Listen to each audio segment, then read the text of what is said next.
Hi, and welcome back to Focal Point AFR Talk. Number to call if you want to join the conversation, 888-589-8840, 888-589-8840. You may be aware of some of the dust-up over the Rush Limbaugh program, Sean Hannity program. Cumulus was providing stations for both Rush Limbaugh, Sean Hannity. They've decided to drop them. They're going to try to go to local talent. And the progressives, the left-wing radio, has been trying to make a big deal out of this. Looking at a piece here on the Daily Caller featuring an interview with the publisher of Talkers magazine, a guy by the name of Patrick Gavin. And he actually leans left himself, but he says, look, this whole dust-up over Limbaugh and Hannity, it's just a business decision. It has nothing to do with declining ratings. It's just about Cumulus trying to find some way to make a little bit more money out of their local affiliate stations. And he said, look, Limbaugh and Hannity, they're going to catch on with other stations in those markets. They're not going anywhere. Going to be no loss of audience. And in fact, what he says is that the ones that got hurt were the progressive media types that tried to make a big deal out of this. It actually damaged progressive radio. Tom Hartman said this, who's a progressive radio guy. I can tell you it did a lot of damage to progressive talk radio because a lot of advertisers right across the board said, just pull me out of all talk radio. Now, they don't have the kind of advertising margins that a Rush Limbaugh or a Sean Hannity has because their audiences are so much bigger, so huge. And so they just kneecapped themselves by trying to make a big stink over Limbaugh and Hannity. And another indication that people have had it with the mainstream media, the viewership ratings for CNN and MSNBC have gone into the tank since the Zimmerman trial was over.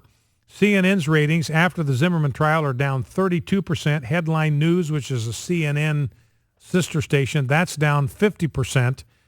CNN is 36th in prime time, and MSNBC is 32nd in prime time, while Fox News is ranked 5th in all of cable. So people are looking for a source of news that they can trust, and CNN, MSNBC, just not cutting the grade.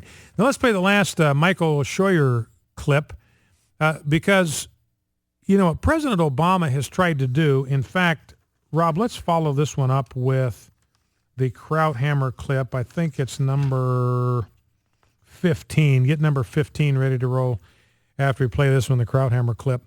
But, you know, a lot of people out there are trying to separate President Obama from all this business. I mean, he's trying to separate himself from it. He's off playing golf.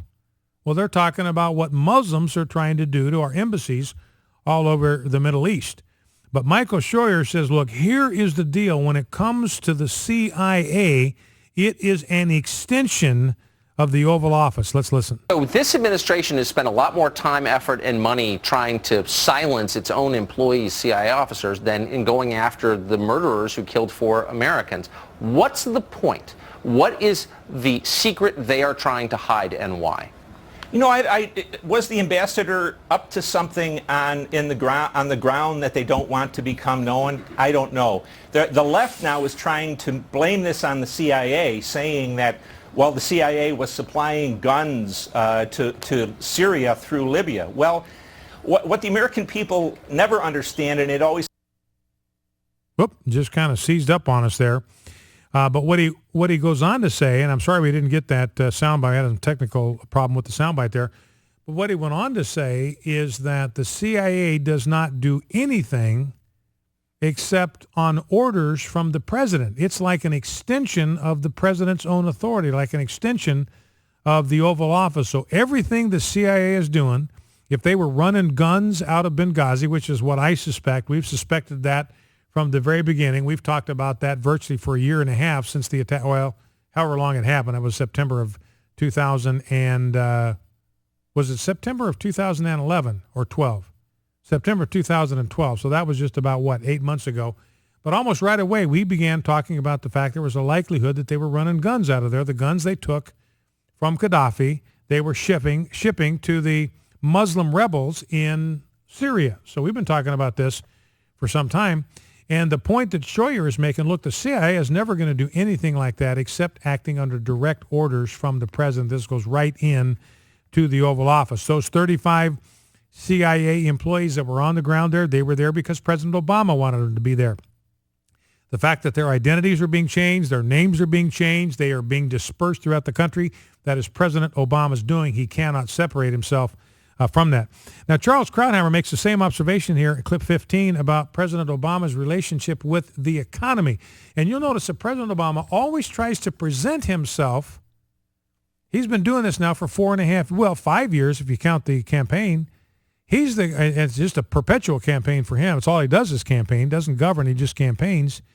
Is that he presents himself to the American people as the guy that's trying to fight all this terrible stuff. He's their champion. All this nefarious stuff is going on in Washington, D.C. I don't have anything to do with it. I'm not responsible for any of it. My policies aren't connected to this catastrophe in any way, shape, or form. I'm your champion. I'm the guy that's trying to fight all this horrible, terrible, no good, very bad stuff that the Republicans are trying to do to you. And Charles Krauthammer in this clip calls him out on it. I find it astonishing that he goes around making speeches in which he deplores the state of the economy, the growing income inequality, the chronic unemployment, stagnant middle-class income, and it's as if he's been a bystander, as if he's been out of the country for the last 5 years. It's his economy. He's the president. He's talking as if this is the Bush economy, or I don't know, the Eisenhower economy, and he just arrived in a boat and he discovers how bad the economy is. This is a result of the policies he instituted. He gave us the biggest stimulus in the history of the Milky Way, and he said it would jumpstart the economy. The result has been the slowest recovery, the worst recovery since World War II. And that is the root of all of the problems he's talking about, the income inequality. The median income of the middle class of Americans has declined by 5% in his one term. So who's responsible for that? They were his policies. He talks about this in the abstract, and actually he gets away with it in a way that I find absolutely astonishing. It's magical. This is his economy, and he's pretending that he's just stumbled upon it. And the policies he proposes are exactly the ones he proposed and implemented in the first term. That's Charles Krauthammer.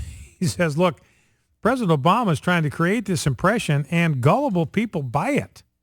I mean, you would think this propaganda is so transparent, it is so bald-faced, it is so obvious, it is so ludicrous that no intelligent, rational, thinking person would be fooled by it. But ladies and gentlemen, most people out there will fall for this bilge. They'll fall for this swill. They don't have enough information to be able to check what President Obama tells them against anything. They're clueless. And so they believe it. That's why he gets away with it. And the ministers of propaganda in the mainstream media, they back him up. They hack and flack for him. They've got his back. And so he's trying to create the impression that he, like Krauthammer said, he just got off the boat and suddenly discovered how bad the economy was. Nobody told him. He's just finding this out. You know, despite the fact that, as Krauthammer says, he gave us the biggest stimulus in the history of the Milky Way. You know, and median income, middle income, income is down 5% under President Obama's term. This is a direct result of his policies. The middle class that he claims to care so much about, median income has declined by 5%, something like $5,000 a year under President Obama's leadership. It's his economy, Krauthammer says, and he's trying to act like he just stumbled on it and just found it. Let's go to the phones, 888-589-8840. Let's go to Kelly in Mount Vernon, Illinois. Kelly, welcome to Focal Point. What's on your mind? Well, Brian, I'm talking about ministry. I was reading an article today about a chaplain that put some kind of a thing on his website about there are no atheists in foxholes. Yes. And he put that on there, and he got reprimanded, and some person's like pushing to get, you know, some kind of a thing against him. I don't know if it's a court martial or whatever, but they're trying to do something to this guy for putting this on here because he's offended the atheists and all this. Yeah, they want him punished militarily. Yes, and you know what? I don't know what it was about that article, but it was just like the Lord kind of sparked a holy anger in me.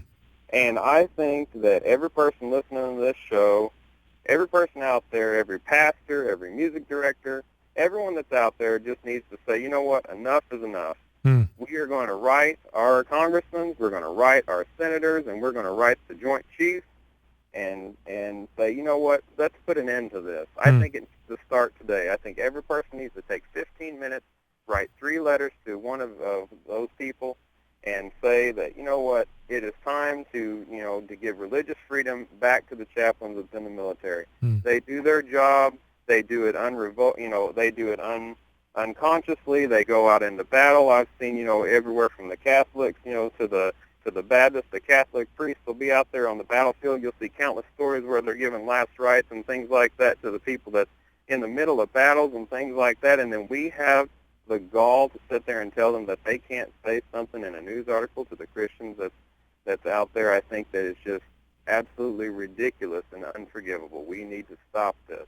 All right, Cal, listen, I appreciate that. And very timely. Your call is very timely because we're going to be sending out today an action alert. So if you're not signed up to get our action alerts, go to afa.net and sign up to receive our action alerts. You can also go to onenewsnow.com and get all this stuff up to the minute news. But we are sending an action alert out today on this specific instance that Kelly was just talking about. In fact, we are sending a letter today to the acting secretary of the United States Air Force in the wake of this incident, asking for the kind of meeting that he gave to Mikey Weinstein. Mikey Weinstein is the secular fundamentalist that registered the complaint. He's the one that called the Air Force base commander, said, you gotta pull that column down, and the base commander obediently complied. And Mikey Weinstein's he's not in the military. He's not in the command structure. But he's got to the point where all he's got to do is pick up the phone, and these military officers do his bidding. So American Family Association, we are asking for a sit-down with exactly the same group of people that Mikey Weinstein met with. So we're taking action. There's an opportunity for those that get this action alert to take action. It would take even less time than what you were talking about, Kelly, an opportunity to communicate with decision makers that you're very disturbed about this loss of religious liberty in the military. So go to afa.net and you can become a part of that. 888-589-8840 if you'd like to call the program, 888-589-8840. Stay with us. We'll be right back.